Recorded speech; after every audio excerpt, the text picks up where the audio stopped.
très content de ce que Dieu fait avec lui. Il dirige une école biblique, Rama Institute, où il enseigne, il forme ceux qui sont appelés au ministère prophétique. Par la grâce de Dieu, il a annoncé beaucoup d'événements sur le plan international. Allez sur ses réseaux sociaux, vous allez voir des événements à caractère international qui s'accomplissent aujourd'hui exactement comme il a prédit. Par la grâce de Dieu, ce qui s'est passé même avec l'élection de Donald Trump et beaucoup d'autres événements, il les a prédits avec précision et tout s'est accompli comme il les avait dit.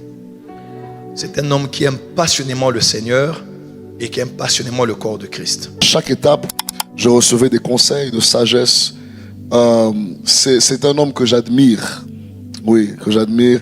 Et je pense que nous tous, pour être vraiment honnêtes, personne ne peut parler de l'onction, du Saint-Esprit, en tout cas de ma génération à moi. Je ne sais pas pour laquelle d'autres générations peut-être ne se concernent pas, mais moi, de ma génération, je peux citer les hommes qui ont impacté ma génération.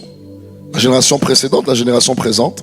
On ne peut pas parler de la puissance, de l'onction, surtout même venant de mon pays, au Congo, du prophétique même, je dirais, sans parler les hommes, les pionniers que Dieu avait placés de l'avant et que Dieu a utilisés pour emmener ce mouvement.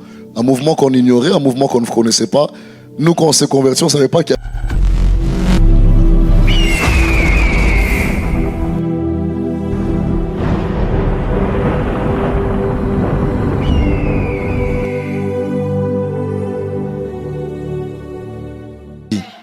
Alors pour la petite présentation, le prophète qui nous parle ce soir, c'est le prophète Christopher Beleke. Il est prophète dans le corps de Christ. Il est d'origine congolaise, mais c'est un Américain. Et par la grâce de Dieu, il est polyglotte aujourd'hui. Il parle français.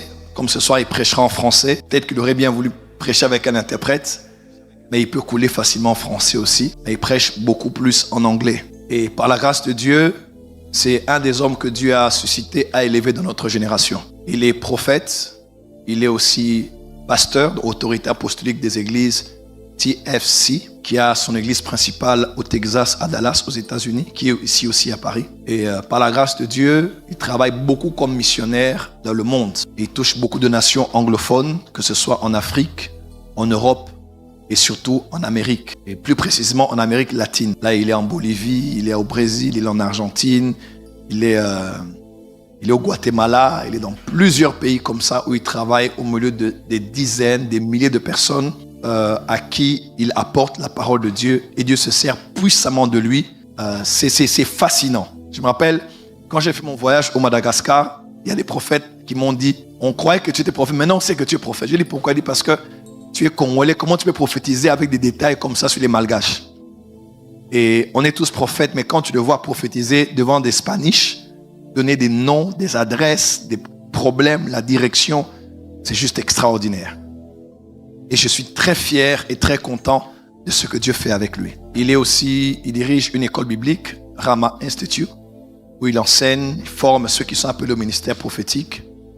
Par la grâce de Dieu, il a annoncé beaucoup d'événements sur le plan international. Allez sur ses réseaux sociaux, vous allez voir des événements à caractère international qui s'accomplissent aujourd'hui exactement comme il a prédit. Par la grâce de Dieu, ce qui s'est passé même avec l'élection de Donald Trump et beaucoup d'autres événements, il les a prédits avec précision et tout s'est accompli comme il les avait dit. C'est un homme qui aime passionnément le Seigneur et qui aime passionnément le corps de Christ. Je le connais personnellement. Aujourd'hui, il est sous l'autorité principale de l'apôtre Guillermo Maldonado qui est aux États-Unis, à Miami, en Floride. Et même quand il devait se connecter avec lui, il m'avait vu, il m'a parlé, il dit « Papa, voilà l'orientation que Dieu me donne. » J'ai dit « Que Dieu soit avec toi. » La première fois même qu'il devait prêcher à l'église Roi des Rois, c'est en espagnol, on dit comment? À King Jesus. Oui, King Jesus. C'était un dimanche. Donc, maman même peut se rappeler, j'étais en prière parce que je m'étais dit, il va prêcher devant des milliers de... C'est des églises où Bénin prêche, Paola White prêche, tous les grands du monde prêchent là-bas. Et lui va aller prêcher. Et c'était fort. Comment Dieu l'a utilisé et dans la prédication, il est très consistant, et dans le service prophétique. En tout cas, quand il a fini là, il m'a encore appelé, on a parlé et on a célébré Dieu. Et je suis très fier de ce que Dieu a avec lui. C'est un de mes fils. Ça fait des années. Donc avant qu'il puisse émerger, il était dans une église auparavant. Quand il était encore plus jeune, Dieu déjà était en train de l'utiliser. Je me disais, mais il va aller quelque part. Et depuis l'époque, on n'a jamais perdu le contact. À chaque fois qu'il a une décision à prendre, il m'a contacté, papa, voilà, papa, voilà, papa, voilà. Et aujourd'hui, par la grâce de Dieu, il a voulu aussi s'engager. Et quand ça s'est passé, il m'a tenu au courant. Donc, il n'est pas venu seul. Au cas où, en le voyant, tu te dis, oh Seigneur, n'est-ce pas l'homme que j'ai vu en vision? En tout cas, il le ressent, mais ce n'est pas lui. Lui, il est sérieusement en voie du mariage. Il se marie le mois prochain.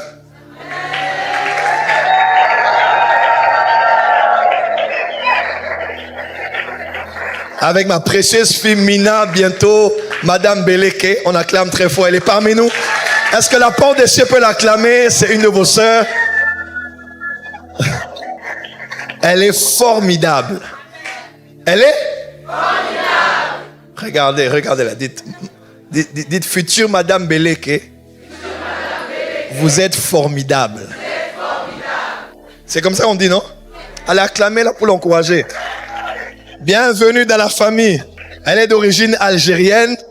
J'ai dit, mon fils, il est rentré aux origines. Il a été là-bas en Espagne, il a été partout. Il a dit, Daddy, je rentre en Afrique. Et on est content de t'avoir dans la famille. Christopher, tu sais que je t'aime énormément. Sa sœur, d'ailleurs, c'est mon interprète en anglais au Congo. Elsa Beleke, c'est sa sœur. Et il est de la famille. Et tu sais, je t'aime, je crois en toi. Et je sais que la porte des yeux, c'est une église spéciale. Hein. Quand on passe ici, il y a toujours quelque chose qui t'arrive. Donc, comme tu es passé ici, je crois qu'il y a quelque chose de très glorieux qui va t'arriver dans le ministère. Donc, il est là déjà. Et à Hanouka 2026, il sera parmi les premiers intervenants. Avec le reste de mes fils. Il est très, très fort. En tout cas, sens-toi libre ce soir. C'est un grand prédicateur. Donc, même s'il ne prophétise pas, il prêche. Il a déjà tout fait. Mais il peut aussi couler jusqu'à la fin. Nous, on est la porte de... On est là? Ah, donc si c'était notre église, on allait t'en tenir rigueur. Ici, on n'a pas de problème. Est-ce que c'est la vérité? Donc si tu sens de jeter à quelqu'un de l'eau, jette de l'eau. Si tu sens d'imposer les pieds, impose les pieds. Mais fais tout ce que ton Dieu te met à cœur de faire. Nous voulons être bénis ce soir. Est-ce que quelqu'un a faim et soif ce soir? Allez, aidez-moi à accueillir l'homme de Dieu, le prophète Christopher Beleke qui avance.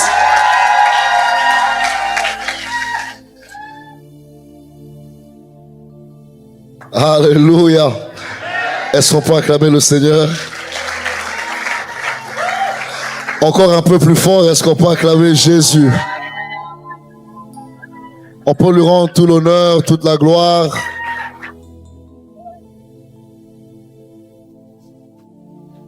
Dis à ton voisin, Dieu est là. Je sens une atmosphère très très spéciale ce soir. Very special. Je sens une atmosphère spéciale. Est-ce qu'on peut encore acclamer pour Jésus?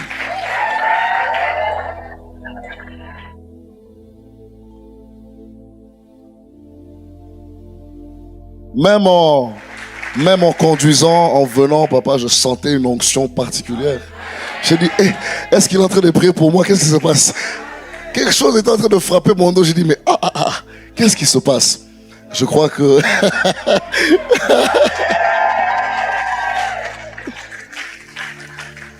Et j'aimerais présenter mes civilités, honorer bien évidemment le Seigneur pour l'opportunité.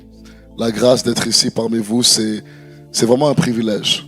Et je crois que c'est pas la main d'un homme qui l'a permis, mais c'est la main de Dieu. Et je suis reconnaissant. J'aimerais même exprimer ma reconnaissance en plusieurs mots, en plusieurs langues, mais je m'efforcerai de rester assez court pour pouvoir prêcher.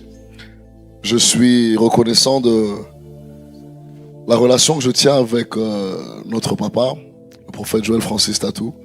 C'est une relation qui est parmi les relations les plus importantes de ma vie. Une relation très chère. Je pense que dans toutes les étapes de ma croissance, tant bien spirituelle que physique, il fut parmi ceux qui ont été, si pas le seul ou le premier, je dirais, qui m'a tenu par la main depuis que j'ai, je pense, 15-16 ans. Ouais. Et a vu l'étape par laquelle le Seigneur m'a fait passer les différentes épreuves, les différentes réalités, les différents combats du ministère que lui avait déjà vu, que moi j'ai jamais rencontré, et que à chaque étape, je recevais des conseils de sagesse. C'est un homme que j'admire. Oui, que j'admire. Et je pense que nous tous, pour être vraiment honnêtes, personne ne peut parler de l'onction, du Saint-Esprit, en tout cas de ma génération à moi. Je ne sais pas pour laquelle d'autres générations peut-être ne se concernent pas, mais moi, de ma génération, je peux citer les hommes qui ont impacté ma génération. La génération précédente, la génération présente. On ne peut pas parler de la puissance, de l'onction, surtout même venant de mon pays, au Congo, du prophétique même, je dirais, sans parler les hommes, les pionniers que Dieu avait placés de l'avant et que Dieu a utilisé pour emmener ce mouvement. Un mouvement qu'on ignorait, un mouvement qu'on ne connaissait pas. Nous, quand on s'est convertis, on ne savait pas qu'il y avait la démonstration de puissance, le Saint-Esprit, la prophétie. Mais c'est un homme qui a été en fait the gateway, la porte qui nous a emmenés dans des dimensions de Dieu qu'on ne connaissait pas. Et pour ça, c'est pas anodin que l'église s'appelle la porte des cieux.